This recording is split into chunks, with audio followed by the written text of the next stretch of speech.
ஐரோப்பிய யூனியனில் இருந்து பிரிட்டன் வெளியேற 52% மக்கள் விருப்பம் தெரிவித்துள்ளனர்.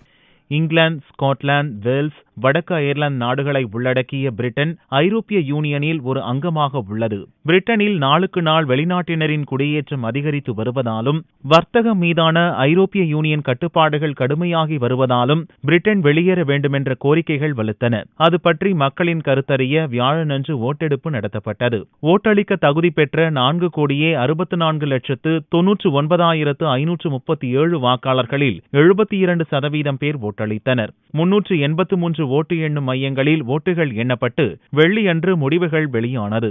ஐரோப்பிய யூனியனிலிருந்து வெளியேற 1,74,10,742 பேரும், ஐரோப்பிய யூனியனிலேயே தொடர 1,61,41,241 பேரும் வாக்களித்தனர். ஐரோப்பிய யூனியனிலிருந்து பிரிய விருப்பம் தெரிவித்தவர்கள் 51.8% எனவும், தொடர விரும்புவோர் 48.11% எனவும் அதிகாரப்பூர்வமாக அறிவிக்கப்பட்டது. இதன் மூலம் ஐரோப்பிய யூனியனில் இருந்து வெளியேறும் முதலாவது நாடு என்ற பெயரை பிரிட்டன் பெற்றுள்ளது.